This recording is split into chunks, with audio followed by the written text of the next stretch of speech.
All right, so tonight is our snapshot chats, and our first gentleman is a gentleman. And so go ahead. Did you want to say something? Okay. And it's Alan Powell from all the way in, I want to say Australia. Dabao? Okay, Dabo.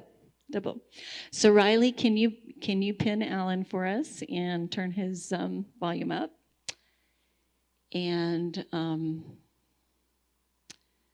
you ready?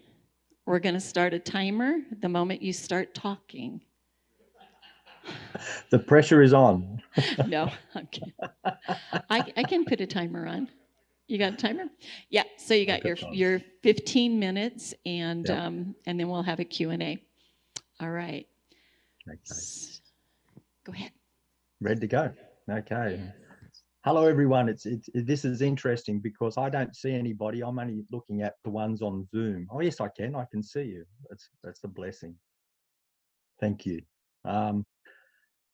Look, for those ones who don't know me, my name's Alan. I live in Dubbo, New South Wales, Australia. I've had the honour and privilege of being involved with your congregation for a while now, simply because God led me to you fellas through Nancy Cohen, and it's been a wonderful time of growth. But I thought I'd start off with this evening, just letting you know a bit about me, and then there's lots of truths that Papa gives us. I call God Papa because that's who He is to me, and it's been an amazing journey, especially over my life the last 5 years. Almost 5 years ago, my amazing wife, Carolyn, up and left and split our family in half. So there was 5 younger children and my eldest daughter and her children. The older children and me have not seen her or any of them for 5 years now, or coming up to 5 years. Through that time, it was an amazing journey. And the fact is that I had to rely completely on God. I'm writing my memoirs, I'm writing books, and one of the things I said is that I had a choice whether I was going to trust God or trust myself in this situation. And the good thing about it was simply that Papa knew me better than I did, and I couldn't do it on my own. So my whole journey in the last 5 years has been trusting in him. So that was the beginning. At the beginning of finding out that Carol wanted to leave, and then we have these things called apprehended violence orders, which she was able to easily put one on me, which was completely removed later. But that allowed her to remove the children and to stop communication. And when things like that happen to you, you sort of want to blame the person and blame the situation or blame God for this situation. But God has told me many times, Al, do you trust me?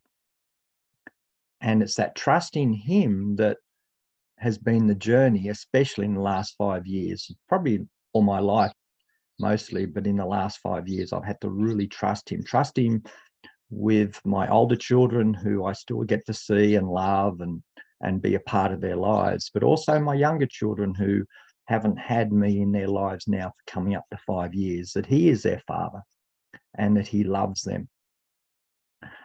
So through this journey, it was pretty amazing because after Carolyn left and took the children, every 6 months something happened. My mum passed away, my dad then passed away, and then 6 months later, one of my sons, Benjamin, amazing brother in Christ, amazing friend. He was just about to turn 25, and basically he was killed in a car accident going home. And so through that journey, the night before, it always amazes me with God that God almost prepares me for tragedy. I don't think it's going to be tragedy, but when it happens, he prepares me and he does a work in me. And I think that's the most amazing thing. The night before Ben passed away, I was up with an amazing brother up in Queensland, and we were praying, and he prayed for me, and God did a work in me that night. The next morning, I was talking to Ben on the way home in the car, the beauty about mobile phones. And then that afternoon, when I was on class, back home on class, I found out that he'd been killed in the car accident. But through it that night, God gave me Ephesians 3, which is now unto him that is able to do exceedingly abundantly above all I could ask or think, through the power that works in me. And so naturally, my life has been, I was involved with John Lake Ministries. I was involved with a lot of ministries looking for the truth about who we are in Christ. And through that, understanding the truth of who we are, we can then have identity. So naturally enough, I went to try to raise Ben from the dead because I was determined to do it. But then later on, Papa told me that, or I believe God told me that Ben asked Papa what he would have him do. He could come back, or he had a work to do in heaven. I believe that's where he is now. As I say, he owes me heaps. I've got his beautiful dog, Sparky, and we keep on moving on.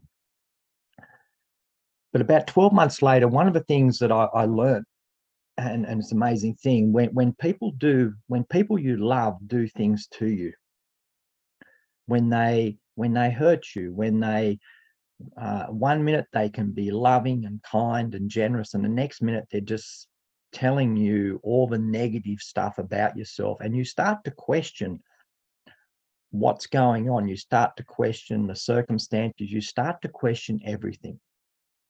Because how can someone go from being so positive to so negative in such a short period of time? And so it even makes you question everything about yourself, everything, or even your memories you start to question. And so what God taught me, there's a couple of things he taught me, is that the person that I married and the things that they do, we often put them together. And if we put them together and we get rejection and pain and hurt, what happens is we start to hate or go against the person who does things to us.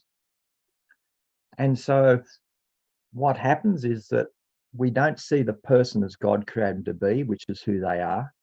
We simply see what they do, and we match that to them. And what Papa told me to do is to separate the two. In other words, who they are versus what they do. Because the person I married, I still love. Unfortunately, God told me to let it go. So we're now divorced and still finishing off the final bits and pieces. But I can love the person I married, but I can hate what they do. And God does that too. He doesn't like the evil people but he loves the person he created. It says in one of the Psalms that he knitted us each together in our mother's womb for his time and place. And so what I learned to do over time is to love the person, and that allows me to pray for them. It allows me to do the things that he has for me to do for them. But I can hate that. I can hate what they do. And there's been many times in my life when people often who aren't coping, what they'll do is that they will come against you. They will say something against you. And I've learned, the good thing about it is I've learned, slowly learning, I will say, sometimes people can still say things to me and I sort of burr up. But most of the time I see them as if they're hurting. I don't see them attacking me anymore. Psalm 91 says the arrows, they will come to the left and the right, but they will not come near you. You'll only observe with your eyes and see the punishment of the wicked. The thing is not to allow those arrows to attack you. And what I was going to share this evening is that out of the abundance of the heart, the mouth speaks. I've got the verse here. It's out of Luke. I'll just get it up here. It's Luke 6:43 to 45, and it says, "For no good tree bears bad fruit, nor does a bad tree bear good fruit. For each tree is known by its own fruit. For figs are not gathered from thorn bushes, nor grapes are picked from bramble bush. The good person out of the good treasure of his heart produces good, and the evil person out of his evil treasure produces evil. For out of the abundance of the heart, the mouth speaks." One of the things I've discovered over the years, and we've all been in workplaces and places where there's been workplace bullying and stuff like that happens. But what I've learned, probably the hard way, like most of us do, is that when a person isn't coping, that's when they'll go on the attack. That's when they will say things about you which are not necessarily true.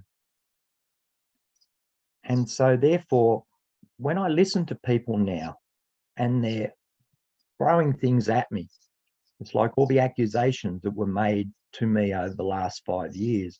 And even people, amazes me that even with people who I used to go up and I could hug and embrace, after my wife left me, all of a sudden I'd go up and hug them and you would feel the tension.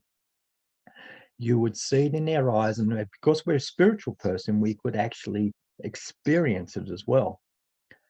And that rejection, or that hurt, or that fear that comes out of people, well, that's not from God, that's from the enemy and from their own insecurities. And so God has taught me that from the abundance of the heart, the mouth speaks. So he said to me one day, he said, listen to what people say.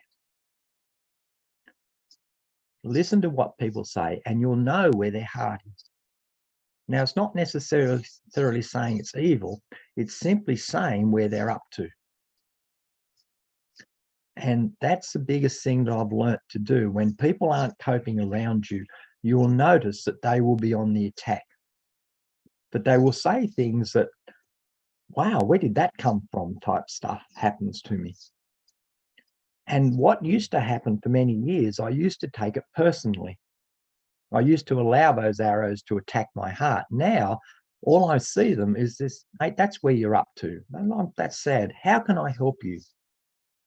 I see you doing it a little bit hard. How can I help you? And that is what God has taught me, is to listen to their words. Don't take on their accusations, but listen to their words. And then he said to me, it was interesting, after he taught me that, he said, Al, what's coming out of your mouth? What are you saying? Because out of the abundance of my heart, the mouth speaks. About 12 months after Benjamin died, I did this little course in town. It was there to encourage fellows. We all went together. It was a men's group. We went together just to encourage each other. And on the last day, I had worked out like what the journey God had showed me is about bitterness and unforgiveness. And if you don't forgive people, it can fester and it will come out of you. So God was showing me about bitterness, not to give me a pet topic, not to allow me to dwell on it, but to give me understanding. He said, get wisdom and get understanding. But because of this new learnt thing, and the fact that the sad bit was that when Benjamin died, his mum and his siblings didn't even come to his funeral. And that hurt because I knew how much he loved them. And so God had shown me this thing about bitterness, and it was this topic that I had explored with God, and found out that unless we forgive, it then will set on us, and will become bitter as well. So that evening we were talking, and what was coming out, I developed this pet topic. And my pet topic was about hate and bitterness and how it affects people and how I felt the effects of it. Well, this beautiful brother in Christ, as I was speaking this, when you speak about hate and bitterness, what comes out is that hate and bitterness. And this beautiful brother in Christ touched me. He said, "Oh," it reminded him of how his father was. And he touched and he said, "Al, everyone else needs to talk." And he shut me down. The fortunate thing with me is I had this conversation going with Papa. And when I was shut down, I felt rejected. I felt all the things. But being in touch with God, listening to him and speaking to him, he was just showing me it had become my pet topic. So out of the abundance of my heart, my mouth was speaking. On the way home that night, I was driving home with Papa, and he was teaching me about my pet topic. And I know in the 90s, I was told a lot of preachers had a pet topic, whether it be homosexuality, maybe it was adultery, maybe it was something like that. I even had a beautiful friend a brother in Christ, whose pet topic was about what the enemy's tactics were. And later on, we found out that he'd been committing adultery for 18 years with his wife, and it split up his family. So I'm coming home and I'm saying, "Papa, that was becoming my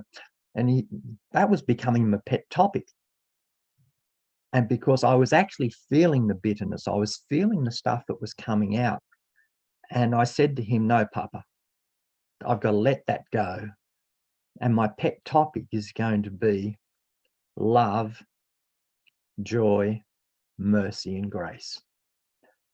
Because we reap what we sow. If I speak bitterness, I will reap bitterness. If I speak joy, I will reap joy. If I speak forgiveness, I receive forgiveness.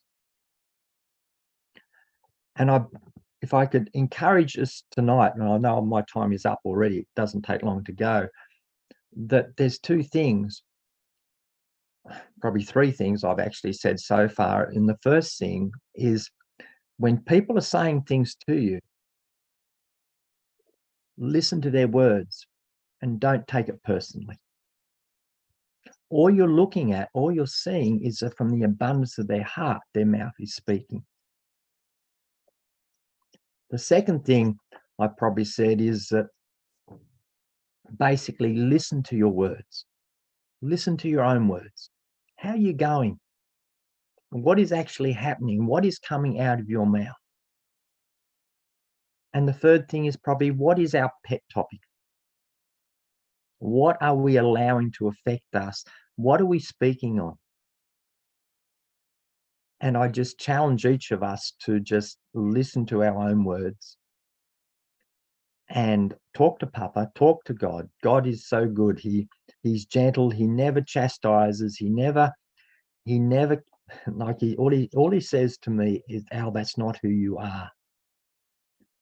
And by doing that, by taking those thoughts captive and into obedience with Christ, it allows us to be the people he designed us to be.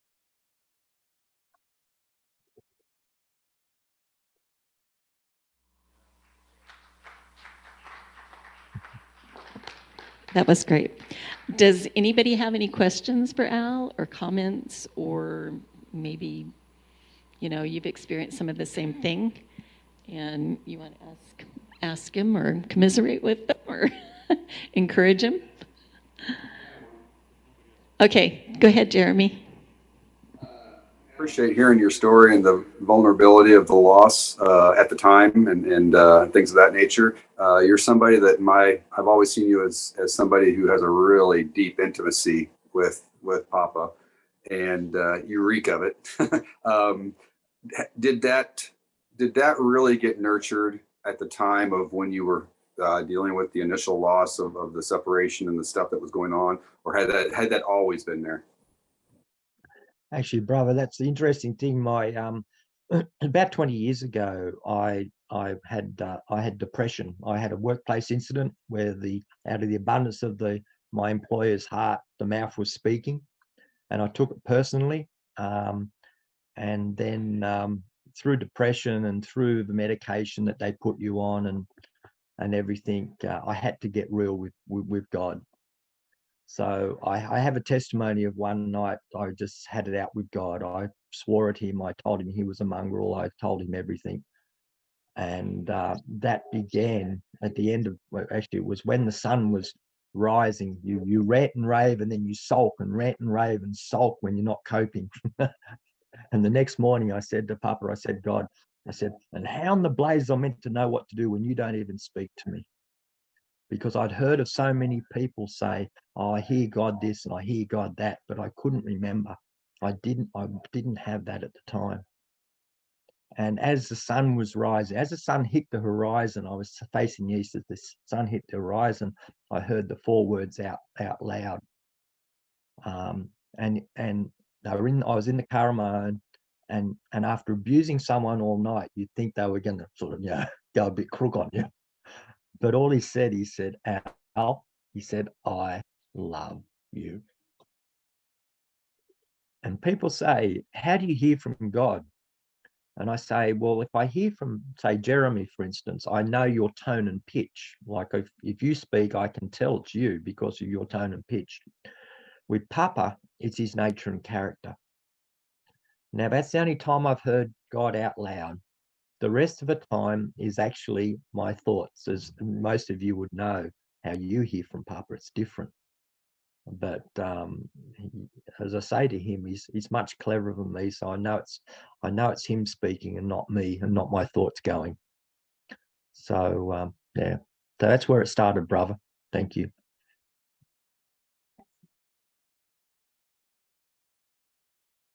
Yep, here comes Jen.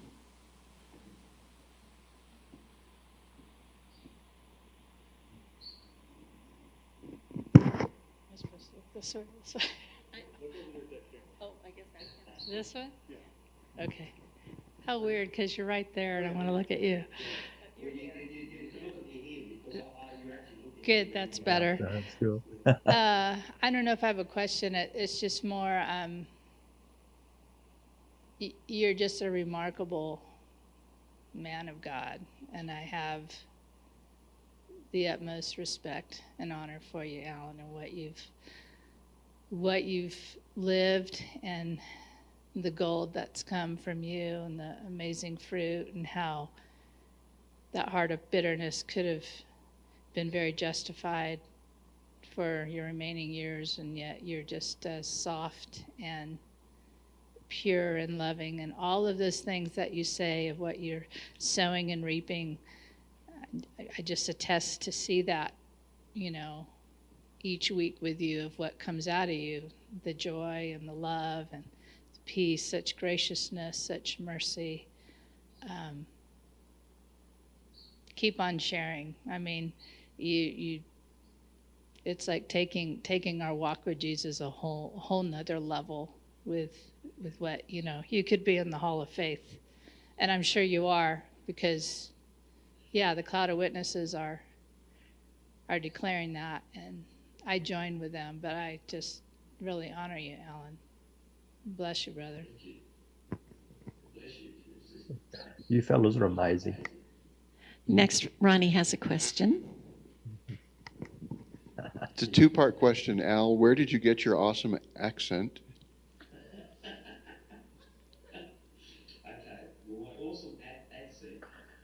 Came from Dubbo, New South Wales, Australia. This is how we speak over here, and also probably from a little bit of Narromine, which is about half an hour's drive west of here, where I also spent a lot of my time. So that's my awesome accent, brother. Going to come visit us in Colorado. I am looking at coming, hopefully, within the next 12 months. That's my plan. Or you're still working? No, I've got 2 more weeks of teaching to go. I just did a week now. I've 2 weeks break, and then I do another week. So I'm getting towards the end of it. My new career is starting. I don't know what that is. Papa knows. Yes, I'm busting to get over to see you fellas. I am just I and yeah, no, Because by probably now, won't be.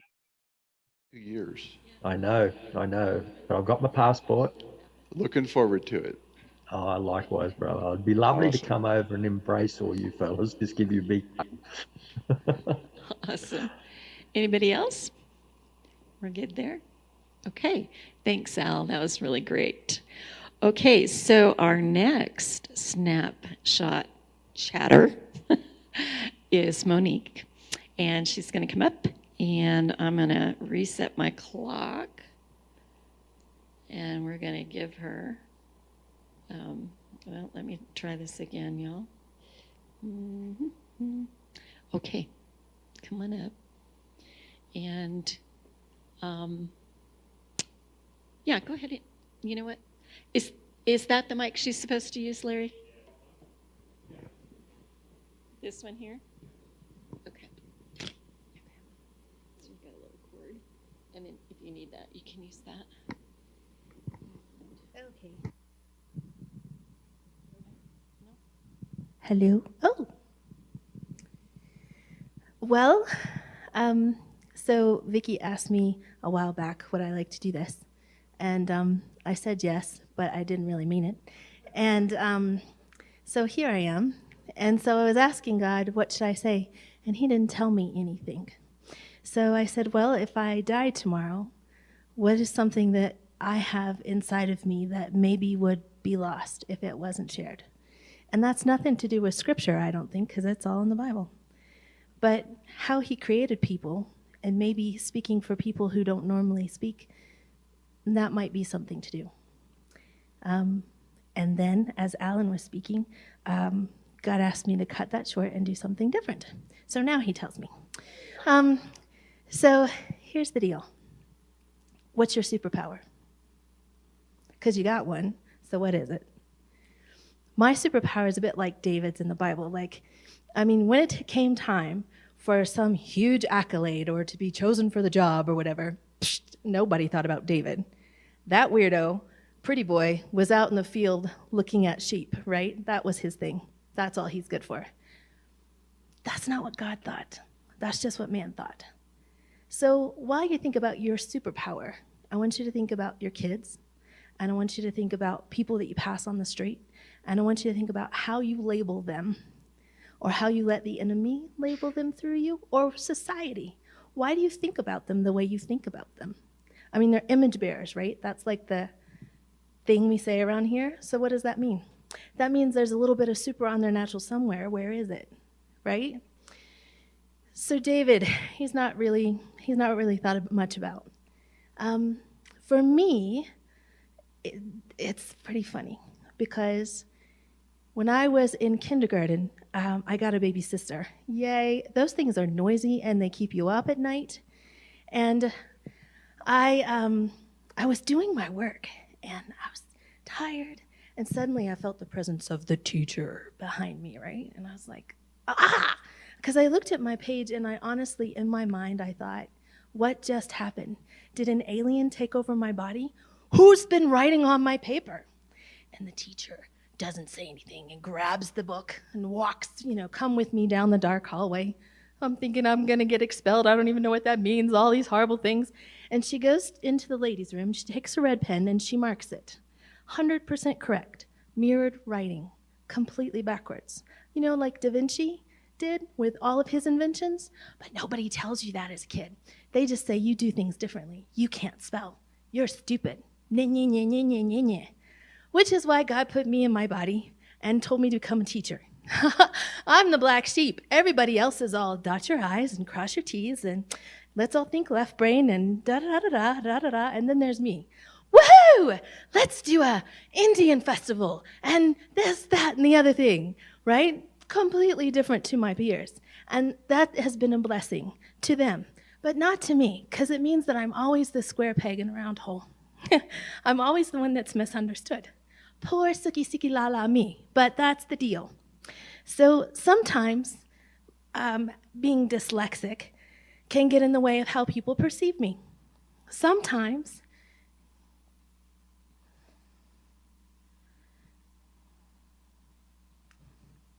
Poor little me gets misunderstood. Sometimes when I go to stand and read in front of a grade, I can't read properly. Look, let me tell you this. It doesn't mean that I'm stupid. You actually have to have a certain intellectual ability and certain IQ to be labeled dyslexic. Thank you very much. However, it means that when you get nervous, you're going to muck it up completely. I'm not going to spell right. Things are going to happen. 3rd grade, standing in front of the classroom, picking up my book, trying to read, and my eyes were on super focus, like really into where the blanks were between the spaces and back out, in and out, in and out. And the teacher said, I'm going to send you back to 2nd grade because obviously you can't read. Forgiveness is a good thing, yes. And Dad switched me out of that school because that's why he gives you the parents that he gives you, right? And in 4th grade, I actually scored in the national test higher than the test went. My reading ability was off the charts. It only went up to 12th grade. I'm not stupid. I just don't like being judged and criticized. And that's the thing, is those of us that think this way have this ability to like feel things. And when you're little, you're at the mercy of everybody else and what they're feeling and telling you. And even as an adult, even a couple days ago, like I just felt judged. And then I act like an idiot and I can't do things the way I need to do it. So I'm all sookie la. And I thought, well, if I die tomorrow, people need to know that little dyslexics, stop judging them. They're smart, right? And so just allow them their space to be. And one of these people in my past that was also probably dyslexic is my grandmother. And this is where I was inspired by Mr. Allen to say. So my grandmother taught us Psalms 91:11. He will give his angels charge over thee to keep thee in all thy ways. Every Christmas gift that happened. I didn't get to see her much. She and my dad had a falling out, so I didn't get to see her hardly at all, really. But boy, did I feel her prayer. So my encouragement to Alan and to everyone else is that prayer is tangible. And there are so many times that I could tell you stories where cars were coming right at me, and then here's the bumper, and the next thing I know, I'm over here on the sidewalk safe. So you give a little call. Hey, Grandma, thanks for praying for my guardian angels. Almost died. Love you, bye. You know, like what? So those of you that are estranged from your family or far away from them, prayer is powerful. And everything I saw that woman pray for has come to pass. Maybe not while she was on earth here, but I've seen it happen, including my uncle coming to know the Lord. That took place too. And when she passed, the 4 of us grandkids sort of stood around, said, I don't know, do you feel, somebody said, I just feel like naked. I said, yeah, I feel uncovered. And it hit me, we had never experienced the real world before. Grandma had covered us in Psalms 91 so well that it insulated us, tangibly insulated us from everything.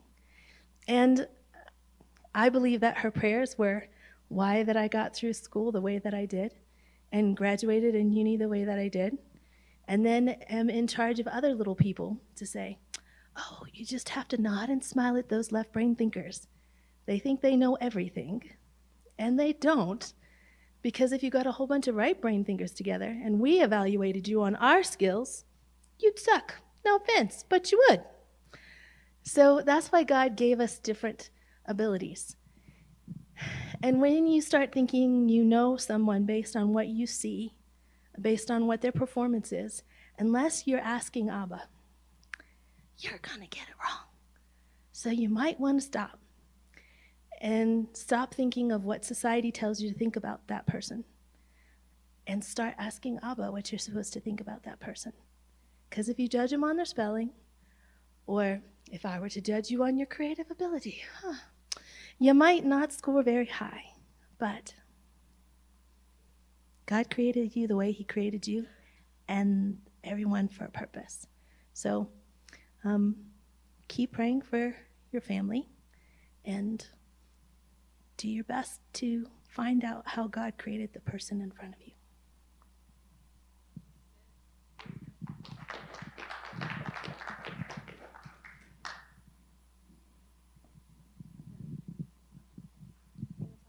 No, I'm good. I just forget to turn it on. So does anybody have any questions for Monique? Anybody? Oh, Richard is coming up.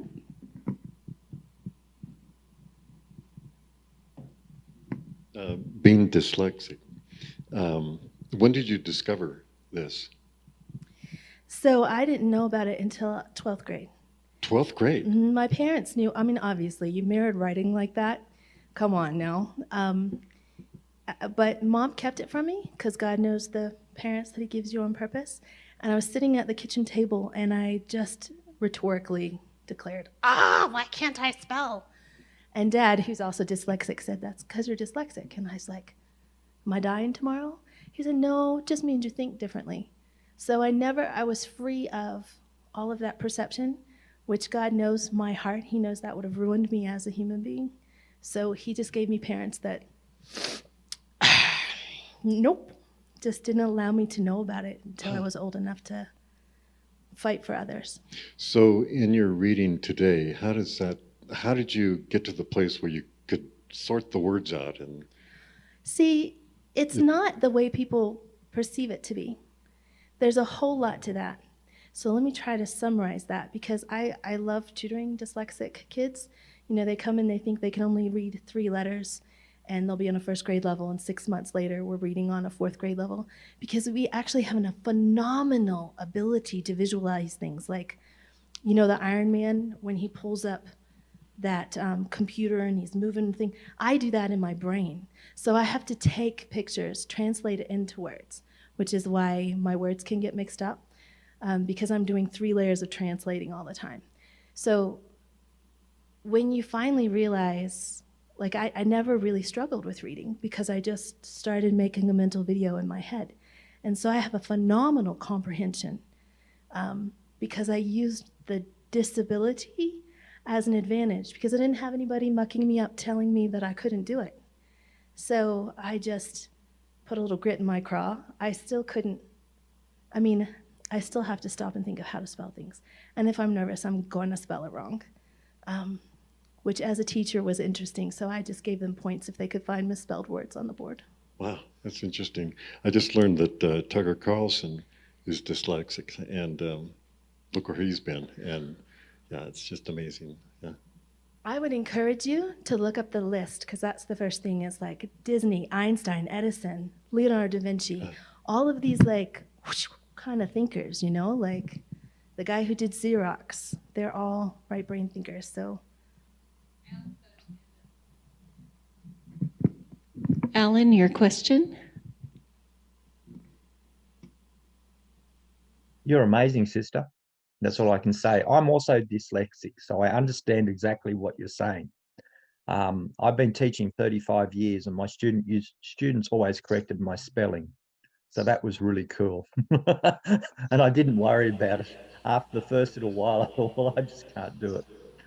But you also remind me so much of my beautiful daughter, who you are such a gift to mankind and these beautiful children who are struggling.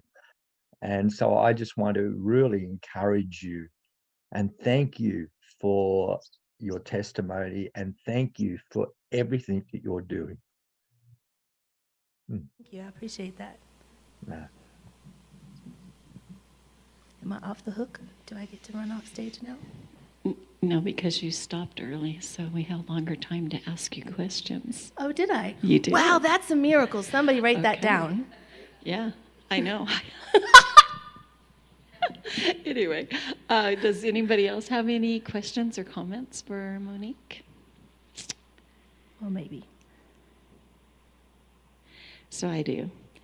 When you were talking about image bearers, and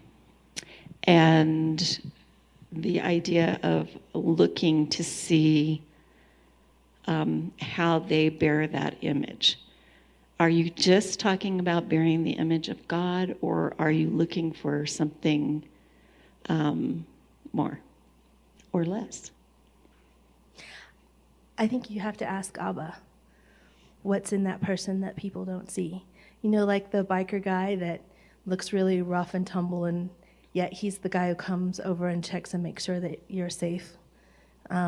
Or the person that looks like they don't know anything and suddenly they're really profound. Or the person that you think. I think just challenging your first perception, always based on, like, when I said to people in college that I had dyslexia, they would say, I'm sorry. And I was like, what do you mean I'm sorry? Like, there's this whole connotation, this whole understanding that has been ascribed to a whole group of people incorrectly. And unless they're told otherwise, then they think that they can't do it. Like, so in college, my roommate had me for a roommate first, and so she had experience of dyslexia through me. And then she had a different roommate who had dyslexia. And she kept saying, oh, I can't do it because I'm dyslexic. And Stacy finally had enough, and she was like, yes, you can, Monique can do it, you can do it too, blah, blah, blah, blah, blah. But that's exactly what she was held down with, that she couldn't do all of these things. And that's not the truth. And so I think it's really important when you talk about people being image bearers, then they're going to shine in something. And every one of us knows the pain of being mislabeled, right? You've had people laugh at you. You've had people talk behind your back. Come on now, right? So how did that feel? So, and why were people doing that? I mean, what stereotype do you bear, right? So the challenge is not to be that way. The challenge is to look at the person in front of you and ask God, how do I look at this person? Like, especially if they're little, don't you dare label them. If they're little, just only ask Abba what to think about them. Anybody else? Larry. This is kind of on the concept of image bearing, but it could be a lot broader as far as the application, so answer it in a way that it makes any sense. What I'm gleaning a little bit from what you're saying is that there is this image processing that you grew up being able to do at a high level. Does it help you not get stuck in the words when we're thinking about complicated theological things, or like this image bearing concept? It sounds like you immediately went to more of a picture of who that person is, more of an illustration of who they are, rather than trying to categorize them as a word or something along those lines. So how has it helped you? Because God is the Word for sure, but He's way more than a word. I mean, those words have real life images behind them in heaven, real life images behind them on earth, real life, in history. So how has it helped you not get stuck in just the words alone? That's a two-edged sword, because the thing that you're referring to, the ability to visualize things. So God will often just give me a picture of something or a video, and I'll go with that. And the semantics always get me in trouble, especially when I speak out, because I didn't speak as a kid because it took too much thinking. So people would say, hi, how are you? And I would wait, thinking, am I supposed to say, hi, how are you? I would have this huge analytical thing take place, all of this stuff. And then by the time I translated it into what I was going to say, the people had already just walked away or assumed something. So what I learned to do as a teenager was just throw any word out there. Screw the semantics, man. Get it close enough, and if the person's eyeballs are confused, then switch it up, Fix the picture as it needs to be. I create words, if everybody's always going, that's not a real word, and I just coined it, and it makes sense, and so that's what I'm saying. So I think it's helped me in one sense, because I have to go for the definition and give a picture of something. And if God and I are reading scripture, He's not usually telling me the definitions of words. My best friend from University, Christy, has the same personality type and everything, but she's left brain. And the two of us together could conquer the world because we have the compatible strengths and weaknesses. But God is speaking. I'm reading scripture. We're flying on an airplane, and I'm like communing with him and looking at the clouds and looking at all the designs and creating things out of my trash and having this moment of creativity with Abba. And Christy goes, "Oh my gosh, look, there's a list in verse 4." Like, and she's like, "Trash, Monique, really?" I'm like, "Yeah, see, she's doing clouds, I'm doing trash." But we both are having a moment with the Lord. So I do get lost in semantics. People will have to correct me if I use the wrong terminology. So if I'm ever talking to you, don't focus on the denotation. Just go with the big picture that I'm creating.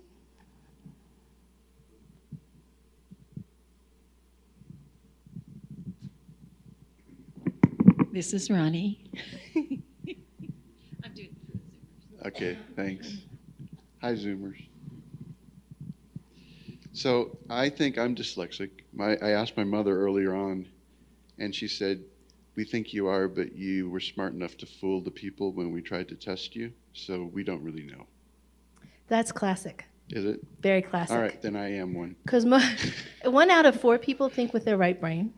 And it is very classic to fly under the radar. Like I was able to fly under the radar until I had I wanted to say the Wicked Witch of the West, but I was like, Monique. So I don't know what to call her. That 3rd grade teacher that I had, until I had her, it wasn't an issue because she was just really scrutinized. Okay. Do you find that yourself? Do you find when you're scrutinized and you feel like people are judging you, it's harder to do what you need to do?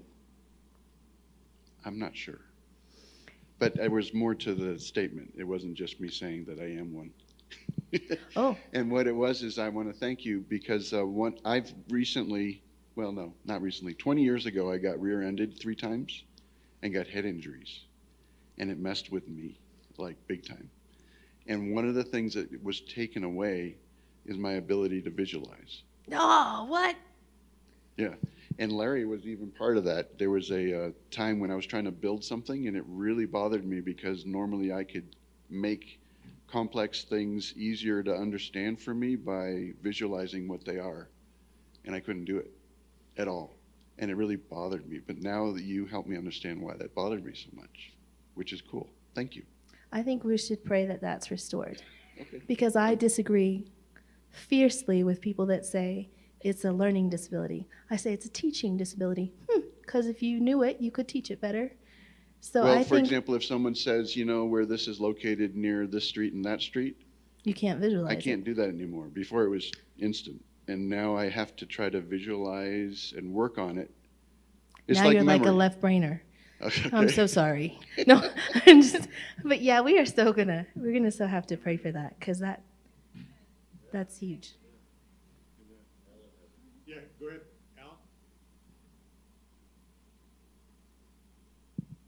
Al. So what you're saying is that we need to look for the superhero in everybody, but ask God to show us that superhero. Exactly, because you might be able to see an aspect of the little bit of super on their natural that others couldn't see, especially if Abba tells you.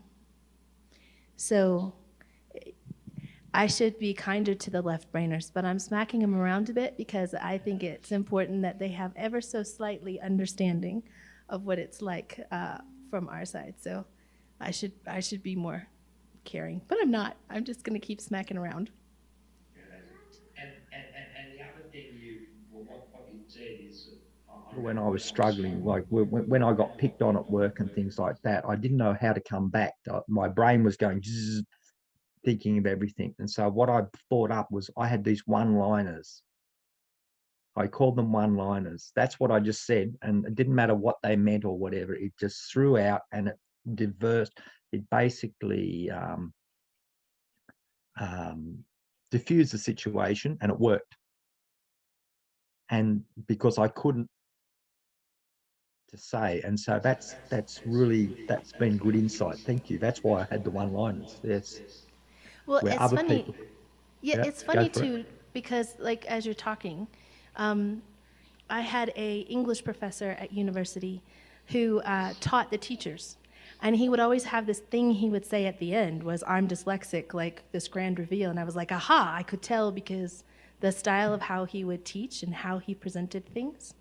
And I think that you're right, when you get nervous and you feel made fun of, really part of our superpower is the ability to feel people's feelings. And so when we get all of that negativity at us, man, it's just hard to think. You can't think straight. So it's cool, see, like the compensations that you come up with, because you are a creative thinker, you just had these one-liners. Whereas I just go into teaching and say, well, that's because I'm not. But God has always seemed to use that. He seems to put me in a position where there's people that need to know. And I need to say this too. And then I was around some people that were really dense, and they didn't really want to hear what I had to say. They still dismissed me because I was different. So the Lord brought a prophet to church.